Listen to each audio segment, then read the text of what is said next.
25 जून कलानौर गुरदासपुर मैं आ रहा हूं क्रूसेड के लिए, मीटिंग के लिए।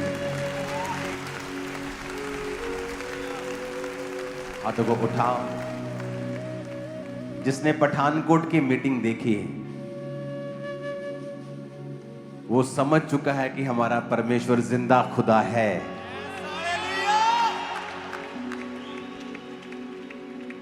अन्य जाति लोग, पुलिस वाले, बड़े बड़े ऑफिसर्स 8:30 तक ये समझ चुके थे कि ये प्रोग्राम कैंसिल हो चुका है, इनका पास्टर नहीं आएगा, सब कुछ अस्त व्यस्त हो गया है, इतनी बारिश हो चुकी है। लोग पर एक बात कहते हमें हैरान कर रही थी कि लोग बैठे कैसे हैं इतनी बारिश में।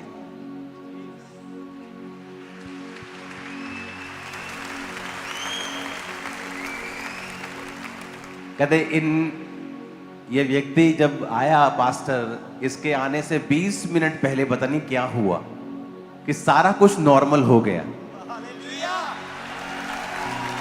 और इतना अच्छा प्रोग्राम कैसे हो गया, कहता हमें मालूम नहीं, लेकिन हम ये समझ चुके थे कि ये प्रोग्राम कैंसिल हो चुका है, इनका पास्टर नहीं आएगा। इतनी बारिश, आंधी तूफान, एलईडीज गिर गई, बंद हो गया सिस्टम, कभी लाइव बंद हुआ, कभी कुछ हुआ, कंप्यूटर्स में पानी चला गया, इतनी बारिश आंधी। जब मैं जलंधर से निकला तो तूफान शुरू हो गया था तभी। लेकिन मेरे हृदय में एक ऐसा पीस था, एक ऐसी शांति थी जिसे मेरी फैमिली वाले भी समझ नहीं पा रहे थे कि ये क्या क्या हो क्या रहा है, ये सब कितने तूफान आ रहे। और मेरे हार्ट में पीस था परमेश्वर का। मैं जानता था कि परमेश्वर हमारे साथ है। और वो हैरान थे कि जैसे ही आपके पास्टर स्टेज पे आए, कहां से लोग आए हमें मालूम नहीं, किधर किधर से आए और ग्राउंड भरता गया। और ये छोटा ग्राउंड नहीं था, उनके हिसाब से इतने लोग आ ही नहीं सकते किसी मीटिंग में। बड़े बड़े नेताओं की मीटिंग में लोग नहीं आते इतने।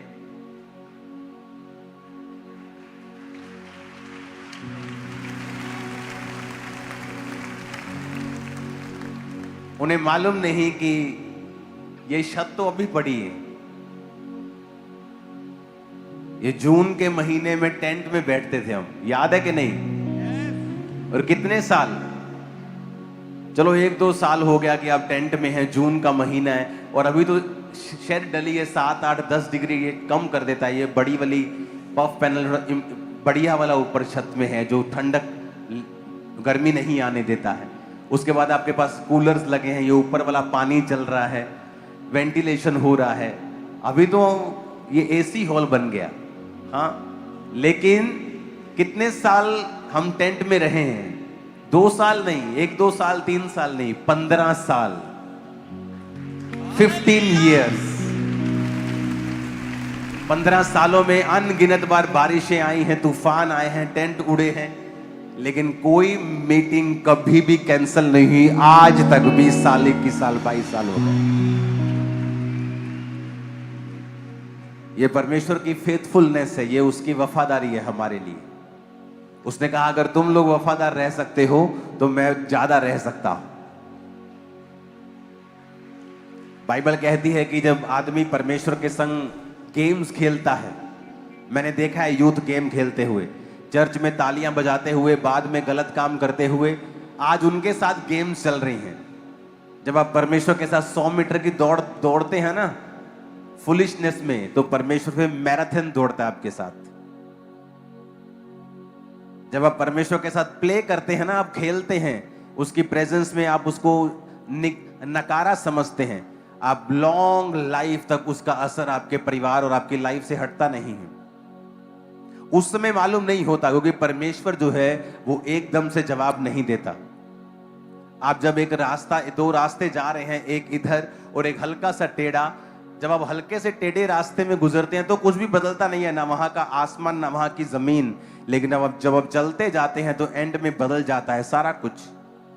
उसी तरह परमेश्वर में जो लोग टेढ़े चलते हैं ना, एकदम से कुछ नहीं बदलता है। उनकी ब्लेसिंग भी हो सकता है वैसी रहे, उनकी पोजीशन भी वैसी रहे, अगर वो पास्टर है तो पास्टर ही रहे, प्रॉफिट है तो प्रॉफिट ही रहे, लेकिन एक फिर समय आता है जब न्याय होता है और सब कुछ साफ साफ दिखता है। इसलिए बाइबल कहती है परमेश्वर के हाथों में पड़ना भयंकर बात है। तो हमें यह समझ होनी चाहिए कि हमारा परमेश्वर जिंदा परमेश्वर है। अगर हम उसके वचन को मानेंगे, उसके वचन का आदर करेंगे, तो वो भी हमारा आदर करेगा।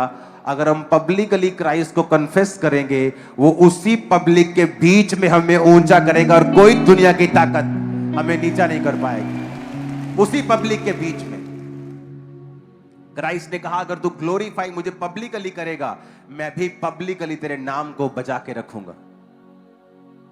हालेलुया।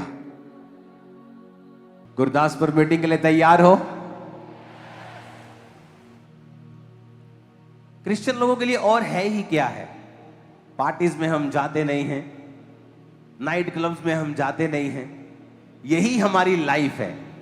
जब क्रूसेड आए तो परिवारों समेत पूरी तरह से तैयार होके आया करो जरा खुदावंद के नाम को महिमा देने के लिए। आमीन।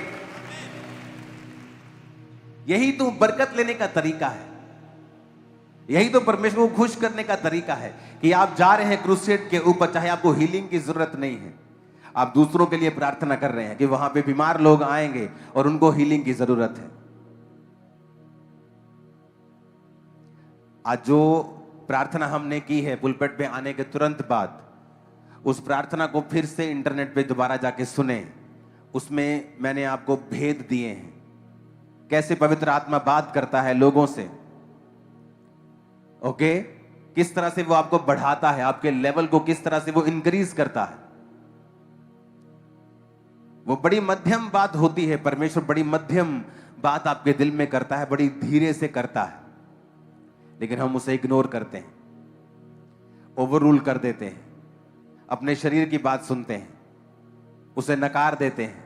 और वही वो टाइम होता है जहां हम ग्रो करेंगे या नहीं करेंगे, परमेश्वर डिसाइड करता है। अब हो सकता है एक ही स्पिरिचुअल उम्र में 10 साल रहें, कि स्पिरिट में आपकी उम्र 15 साल है, और हो सकता है 10 साल 15 साल बीत जाने पर भी जहां आप 25-30 के होने चाहिए थे, अभी भी आप 15 साल के हैं, क्योंकि आपने परमेश्वर की आवाज को सुनना बंद कर दिया। आप 15 साल के इसलिए हुए क्योंकि तब आप परमेश्वर की आवाज को सुनते थे। अब आप जब थोड़ा बड़े हो गए, आपने उसकी आवाज को सुनना बंद कर दिया और आपने अपने शरीर की आवाज को सुना और समझा। दाऊद इसीलिए मरा, क्योंकि मरा वो वाला मरा नहीं, परमेश्वर में जब आप हट जाते हैं और उसके प्रेजेंस में आप गुनाह करते हैं, वो मरा ही होता है। आदम शारीरिक रूप से नहीं मरा था, जब उसने गुनाह किया वो आत्मिक रूप से मर गया था। इसलिए साल्वेशन को सबसे बड़ा मिरेकल कहते हैं। आपकी हीलिंग यहीं रह जाएगी। आप हील हैं, आज कैंसर से चंगे हो गए हैं, लेकिन इसका मतलब आप अमर तो नहीं हुए हैं। मरना तो है ही, किसी को 85 साल में, किसी को 100 साल में, किसी को 70 में, किसी को 110 में, 120 में, सबको जाना है। तो वो हीलिंग मिरेकल तो इस धरती तक रह जाएगा। ऊपर क्या जाएगा? वो साल्वेशन, वो उद्धार ऊपर जाएगा। इसलिए साल्वेशन को चमत्कारों का चमत्कार कहा जाता है। इसलिए साल्वेशन को, मुक्ति को सबसे बड़ा मिरेकल बोला जाता है। हालेलुया। जब आप सेव होते हैं, जब आप परमेश्वर में बचते हैं, और सेव होने का मतलब शरीर सेव होना, स्पिरिट सेव होना, जनरेशनल कर्सेस से फ्री होना, यह भी होता है, और आत्मिक रूप से सेव होना और अनंत जीवन के वारिस होना, यह भी होता है। क्यों साल्वेशन पर जोर दिया जाता है और सबसे कम ध्यान लोगों का इस साल्वेशन पर होता है कि नहीं नहीं, हीलिंग डिलीवरेंस चाहिए, साल्वेशन की कोई बात नहीं है।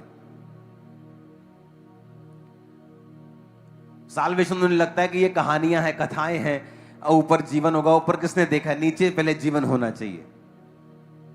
प्रभु यीशु मसीह ने बड़ा क्लियरली बोला है, मन फिराओ क्योंकि परमेश्वर का राज्य निकट आया है। परमेश्वर का राज्य मन फिराने से तुम उसमें प्रवेश कर सकते हो। परमेश्वर ने एक और बात बोली है, उसने कहा कि आप जानते हैं अगर परमेश्वर ने आपकी जिंदगी में काम करना है, बड़ा काम करना है, वो छोटी छोटी बातें आपसे करेगा। अगर उसने बड़ा काम आपकी लाइफ में करना है, वो आपकी डेली लाइफ के ऊपर काम करेगा।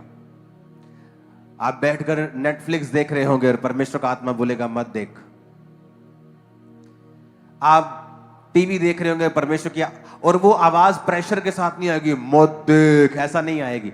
जस्ट एक धीमी सी आवाज होगी आपके अंदर, आप उसे इग्नोर कर सकते हैं बड़े आराम से, और वो आपको दोबारा आवाज नहीं लगाएगा। वो आवाज भारी नहीं होगी, वो आवाज जोर से नहीं आएगी। उस आवाज अगर आप नहीं मानेंगे तो आपका गला नहीं दबा देगी। वो शैतान है जो ऐसा करता है, परमेश्वर ऐसा नहीं करता है। आपने कभी नहीं देखा होगा किसी क्रिश्चियन के ऊपर पवित्र आत्मा आए और वो खेलने लगे और चर्च में लेके गए और मालूम हो कि इस पे तो पवित्र आत्मा आता है। जीसस ने कहा मैं किसी के ऊपर जबरदस्ती नहीं आता हूं। जब तुम मुझे पुकारोगे, मेरे प्यासे होवोगे, मुझे बुलाओगे, तब मैं आऊंगा। चोर डाकू तुम्हारे घर में पूछ के नहीं आते हैं, वो ऊपर से आते हैं। इसलिए आप परमेश्वर की आत्मा को कभी नहीं देखोगे कि वो किसी पे आ जाए और उसको पता ना हो कि ये परमेश्वर का आत्मा मेरे अंदर है। उसको चर्च जाके बताओ कि मेरे अंदर तो पवित्र आत्मा है।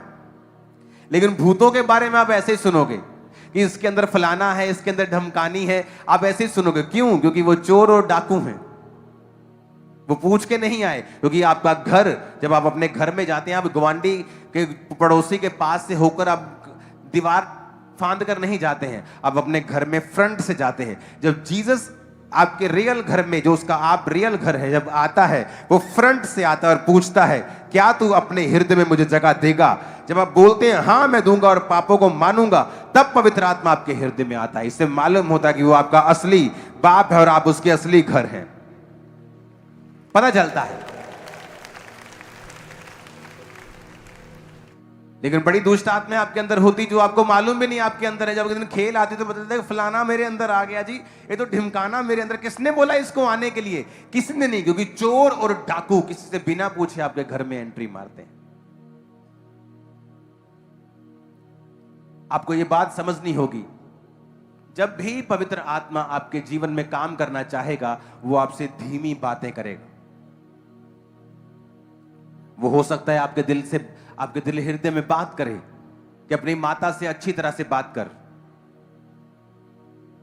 वो आपके हृदय से छोटी छोटी विषयों में बात करता है। लेकिन आप जब शरीर में होते हैं और उसको इग्नोर करते हैं, तो आप अपनी ग्रोथ पे अटैक करते हैं।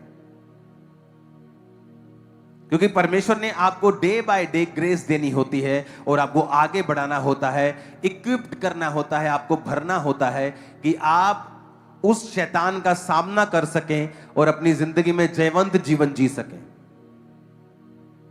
अगर मान लो आपको अपने बेटे के ऊपर कंट्रोल चाहिए जो आउट ऑफ कंट्रोल जीवन जी रहा है, तो वो कंट्रोल आपके बेटे से शुरू नहीं होगा, वो कंट्रोल आपकी स्पिरिचुअल लाइफ के कंट्रोल से शुरू होगा, आपकी लाइफ से।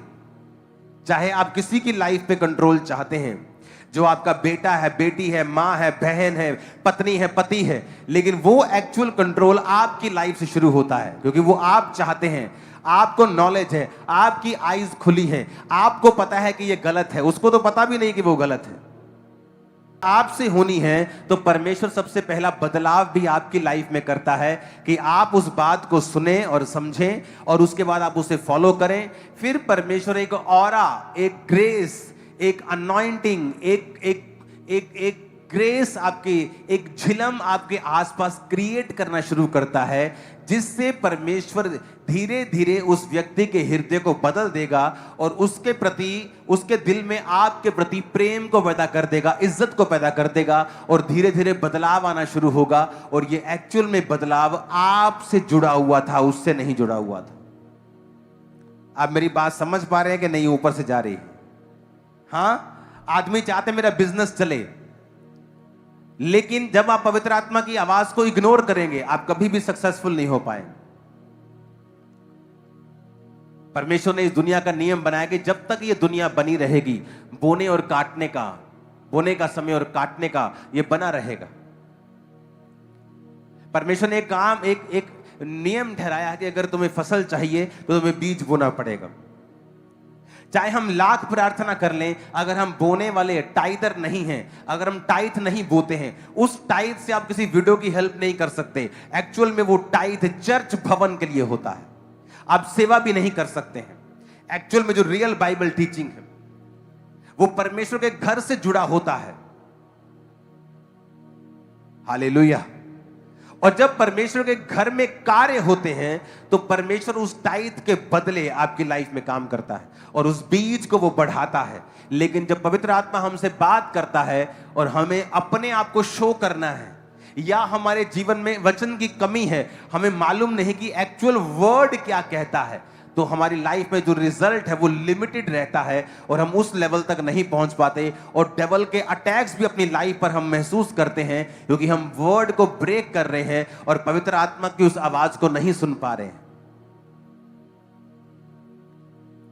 परमेश्वर ने कहा वचन जब अच्छी भूमि पर बोया जाएगा तो वो फल लेके आएगा। अगर वो झाड़ियों के पास बोया गया है तो फल नहीं लाएगा, वो जल्दी उग जाएगा, जल्दी सूख जाएगा, कुछ शैतान चुग के लेके जाएगा। तो वो वचन है क्या कि संसार का धोखा उस वचन को दबा देगा। और जो अच्छी भूमि पर बोया जाएगा वो फलों को लेके आएगा। ऐसा क्यों लिखा बाइबल में? और एक जगह और पवित्र आत्मा ने एक वचन लिखा है, यीशु मसीह ने कहा कि जब वो भवन में थे और परमेश्वर ने पुकार के कहा कि हे दुनिया की, अगर तुम चाहते हो कि आत्मा तुम पे उतरे, तुम प्यासे हो तो मेरे पास आओ, मैं तुम्हें पिलाऊंगा और तुम जीवन जल के सोते बन जाओगे। और हर एक किसान एक बात को जानता है। उस वचन को मैं पढ़ देता हूं आपके लिए। वो वचन है, ये लंबी टीचिंग है, इसको मैं थर्सडे या संडे भी आपके साथ शेयर करूंगा। मत्ती 13 उसकी 1 से 9, ये है उस बीज का जिक्र। मार्ग के किनारे गिरना और पक्षियों का उसे चुगना 4 आयत में, यानी जो कुछ सुना शैतान उसे चुरा कर लेके गया। पथरीली भूमि पर गिरना और गहरी मिट्टी ना मिलने के कारण जल्द उग जाना और फिर सूख जाना, और जड़ ना पकड़ने के कारण सूख जाना। कुछ झाड़ियों में गिरना और झाड़ियों ने बढ़ के उन्हें दबा जाना, यानी वचन सुनी भी जाना, चर्च भी आई जाना, लेकिन धन का धोखा, संसार का लालच, पैसों का लालच, व्यभिचार उस फल को नहीं आने देता। और कुछ अच्छी भूमि पर गिरना और फिर फल लाना। अच्छी भूमि पर वचन बीज का गिरना। अगर आपकी लाइफ में आप चाहते हो कि फल आए, आपको राइट भूमि आपको चुननी पड़ती है। चर्च एक राइट भूमि है बीजों को बोने के लिए। प्लस एक और बात वहां पे लिखी है, अगर आप चाहते हो ना कि आपका बीज फल लाए, तो वचन कहता है कि जो बीज, जो पेड़ नदी के किनारे लगे होते हैं वो कभी सूखते नहीं हैं। अगर आप देखेंगे तो नदियों के किनारे बड़ी अच्छी पैदावार होती है। क्यों? क्योंकि उनका जो माहौल होता है, उस पानी के कारण, उस मिट्टी का, नमी का वो माहौल जो है वो बीज को फलवंत करने में हेल्प करता है। तो पानी चाहिए बीज को, अगर आप चाहते हैं कि वो बीज फल लाए, वो बढ़े, आपकी लाइफ ग्रो हो।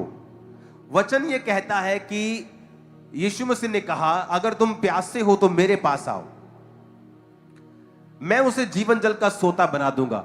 आप नोटिस करेंगे जिन व्यक्तियों की जिंदगियों में बैप्टिज्म लेकर साल्वेशन हो गई है, जिनकी मुक्ति हो गई है, उद्धार पा लिया है, और जिन्होंने पवित्र आत्मा को पा लिया है, आप हमेशा नोटिस करेंगे कि जब उनको बाइबल में से कोई वचन मिलता है, एक तो उनकी भूमि अच्छी है क्योंकि उन्होंने पवित्र आत्मा को पाया हुआ है, उन्होंने तौबा की हुई है, वो परवाह नहीं करते कि मेरी बेटी का रिश्ता कहां पे होगा, मैं बपतिस्मा लूंगा तो ऐसा तो नहीं हो जाएगा। वो ऐसी मूर्खों की तरह बातें नहीं करते हैं, वो क्राइस्ट को पब्लिकली कन्फेस करते हैं। अगर आपने यीशु मसीह को पब्लिकली कन्फेस नहीं किया है, वो आपको नहीं जानता है।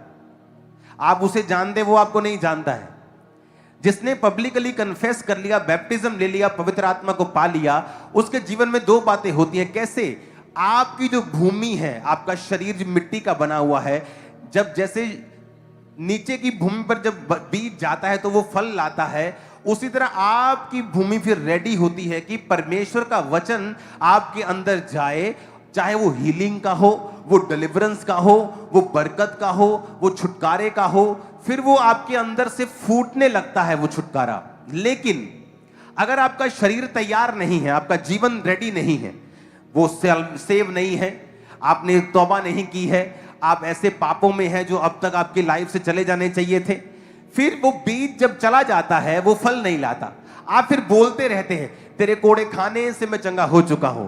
फिर वो वही बात हो गई कि आप अपना बीज पकड़ते हैं और राजस्थान के रेगिस्तान में जाके बोलते हैं ये मैं बीज फेंकता हूं, ये फल लेके आएगा। वो फल नहीं लाएगा। अगर आपको वो बीज चाहिए फल लेके आए, आपको उसे वैसी भूमि पर बोना पड़ेगा जो फल ला सकती है। आपका शरीर, आपका जीवन अगर आपने रेडी नहीं किया उस फल को लाने के लिए, वो वेस्ट हो जाएगा जो पास्टर आपके लाइफ में डिक्लेयर कर रहा है, जो आप पढ़ रहे हैं, आप डिक्लेयर कर रहे हैं, वो काम नहीं आएगा क्योंकि आपकी भूमि रेडी नहीं है।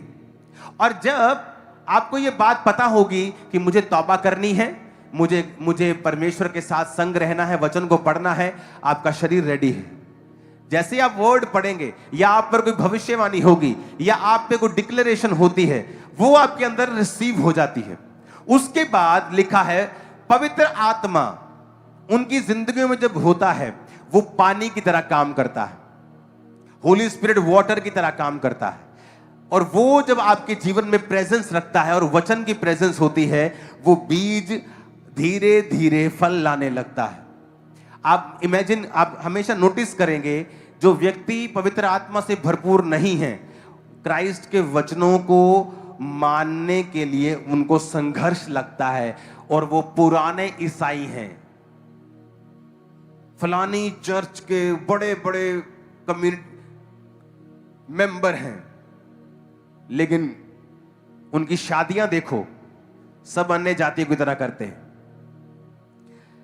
उनके कोई काम देख लो, बर्थडे पार्टी देख लो, शादी देख लो, कुछ देख लो, आपको पूरा संसार और डबल शैतान नाचता हुआ दिखाई देगा। क्योंकि अगर आप क्रिश्चियन हैं, इस बात से कोई मायने नहीं। अगर आप बाइबल को फॉलो करते हैं और आपने सेव हो गए हैं और पवित्र आत्मा को पा लिया है, देन वो भूमि राइट है, क्योंकि वहां बीज भी है, वहां पानी भी है। जहां बीज होगा, नमी होगी, वो बीज फल लाएगा।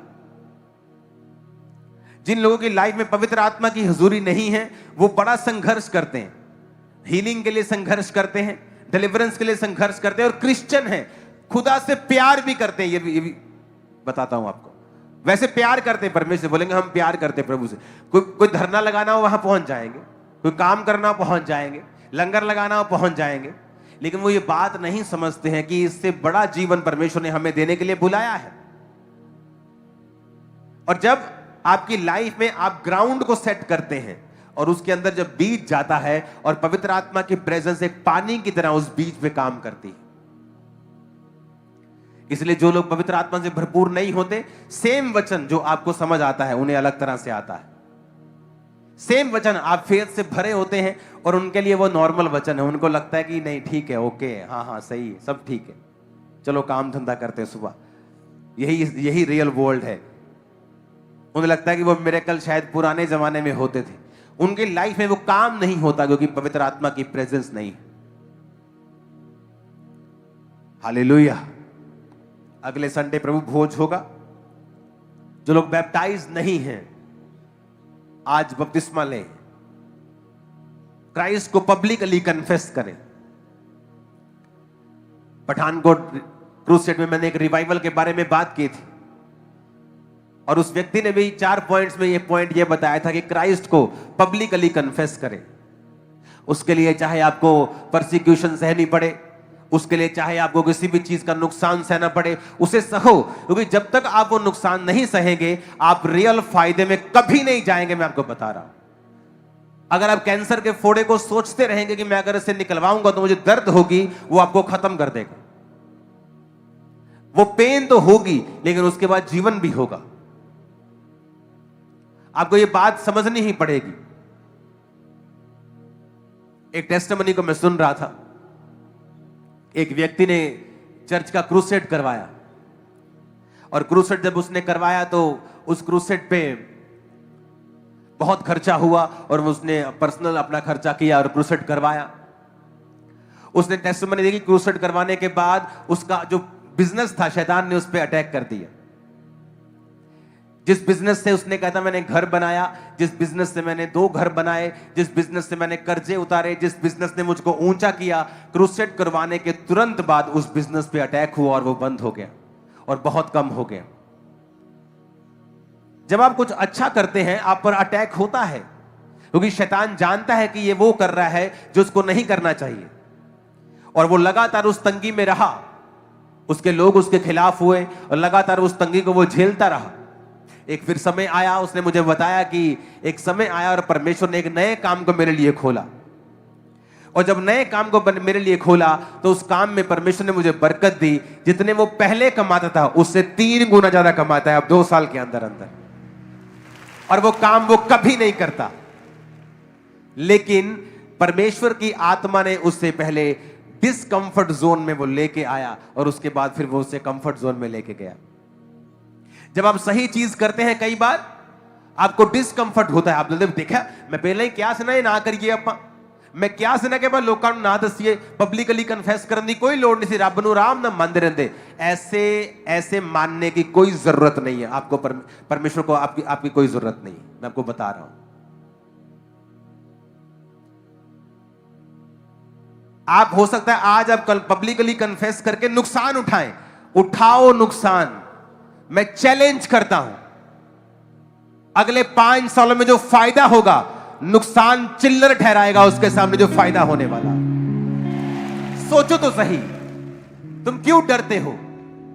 जिस परमेश्वर ने सूर्य, चांद को, चंद्रमा को, पूरे तारागणों को बनाया, जिसने इतना बड़ा बड़ा ग्रह को बना के इतना सब कुछ बनाया, वो तुम्हारी उस छोटी सी नौकरी का क्या इंतजाम नहीं कर पाएगा? क्या वो तुम्हें सेटल नहीं कर पाएगा? बड़ा सोचो परमेश्वर के लिए, और वचन से सोचो कि परमेश्वर आपको मरने नहीं देगा। आप उसको कुछ देंगे वो आपको बड़ा देगा, आप उसके लिए कुछ त्यागेंगे आप 100 गुना पाएंगे। वही आप जो नहीं कर पा रहे हैं इस डर से कि यही खत्म ना हो जाए, वही आपकी रुकावट है जो आपको एक लेवल पे रख रही है। हालेलुया। एक टीम मेंबर था, ये 15 साल पहले की बात है, और मैंने उसे बताया कि परमेश्वर का आत्मा चाहता है कि तू फुल टाइम परमेश्वर का काम करे। और मेरी आदत है मैं कभी लोगों को फोर्स नहीं करता हूं। कोई जाना चाहता है उसी वक्त जा सकता है, कोई आना चाहता है आ सकता है। अब मेरी लाइफ में वो बदलाव आ चुका है। हम किसी की काउंसलिंग नहीं करते ठहरने के लिए। पहले काउंसलिंग चलती थी, 15 साल काउंसलिंग चल रही, नहीं सेवा कर। अब कोई काउंसलिंग नहीं होती है। आपका 1% भी दिल नहीं है, आप कभी भी जा सकते हैं, क्योंकि परमेश्वर को 100% लोग चाहिए, आधे अधूरे लोग नहीं चाहिए। तो उस समय मैंने उससे कहा, और वो हमेशा टालता रहा, और हमेशा उसे लगता था कि वो इस तरह से आप ये दिखाते हैं कि आप बहुत बड़े कोई वैल्यूएबल चीज हैं आप, और फिर परमेश्वर आपको ब्लेस नहीं करता। और वो लगा रहा सालों साल, लेकिन जब उसने फैसला किया फुल टाइम सेवा में आने का, उसके बाद उसकी लाइफ में बदलाव हुआ और बड़ी ब्लेसिंग्स आई। पहले नहीं, सेवा करता था, वो चर्च में सेवा करता था। ये बात मैं इसलिए कह रहा हूं कि पवित्र आत्मा कई बार आपसे जब बात करता है आप उसको इग्नोर करते हैं और कंटिन्यू इग्नोर करते हैं, और वो हो सकता है आप 10 साल इग्नोर करते रहे, लेकिन 10 साल बाद भी वो पवित्र आत्मा आपको सेम बात ही बोलता है, और उसी के पीछे आपकी एक बड़ी बरकत होती है। 10 साल से वो सेम बात कर सकता है, क्योंकि उसकी योजना सेम नहीं होती। मैंने किसी को कहते सुना कि परमेश्वर के जो प्लान्स हैं, कि परमेश्वर जो योजनाएं तुम्हारे विषय में रखता है तुम्हारे लाभ की हानि के लिए नहीं, कि परमेश्वर has a lot of plans for your life. अगर एक प्लान तुम कहीं पाप करके गिर गए, ही हैज अनदर प्लान, गिर गए ही has another. This is not a right, this is false information.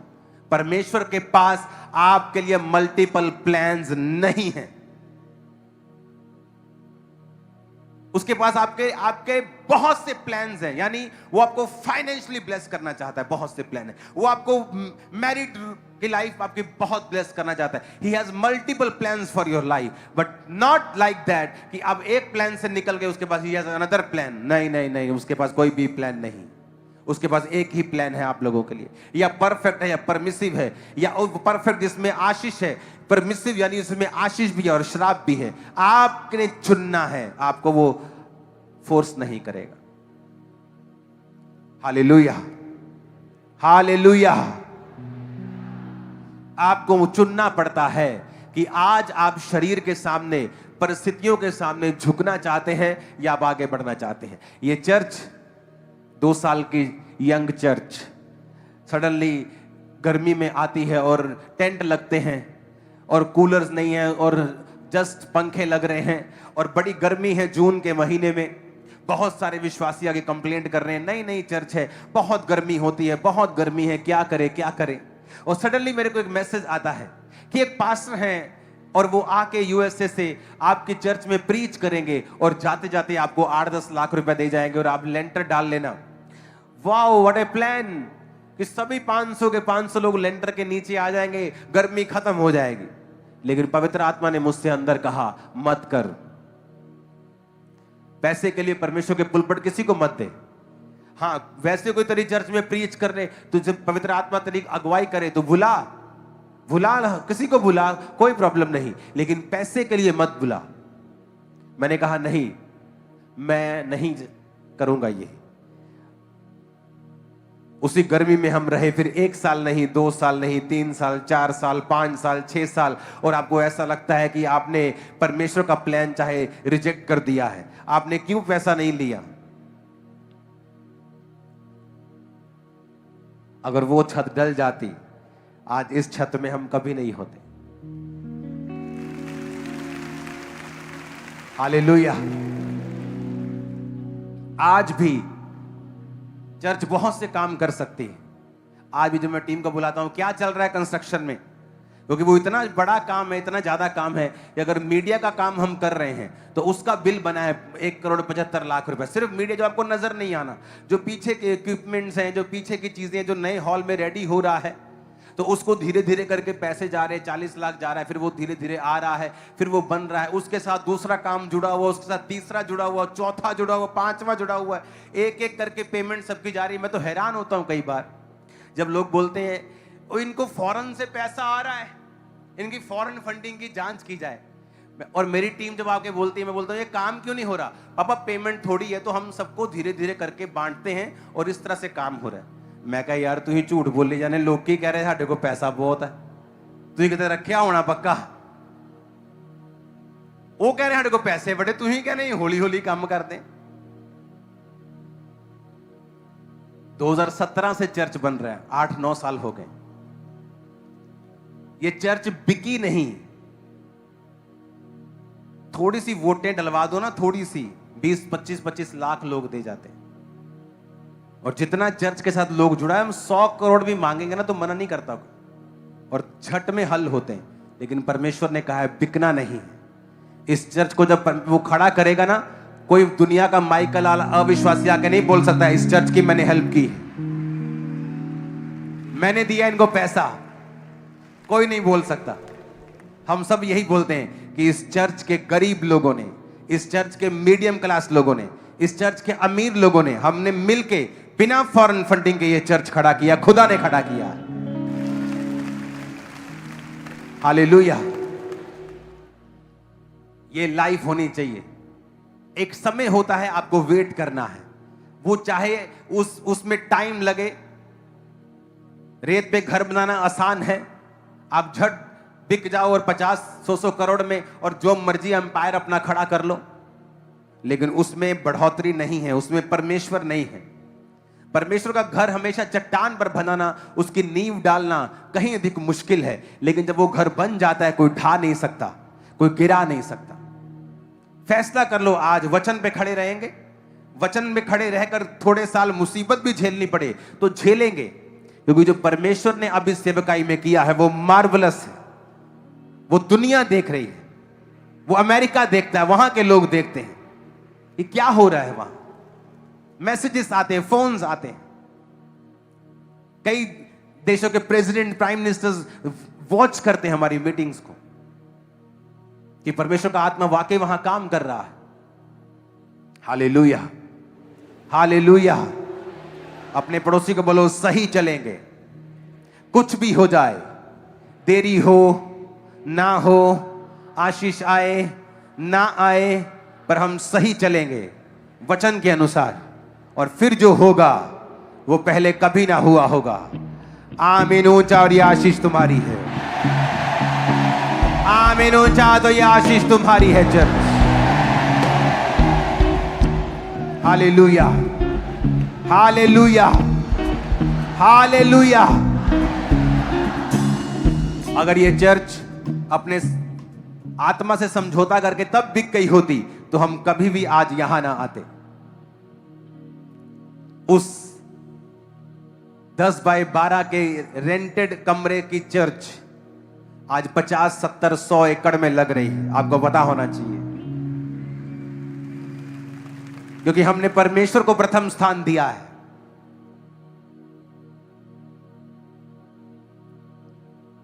मेरी टीम मेंबर्स के अपने घर थे, और 2016 में मैं रेंट पे था, जब मैं ये चर्च भारत की दूसरी सबसे बड़ी और पंजाब की सबसे बड़ी और उत्तर भारत की सबसे बड़ी चर्च थी।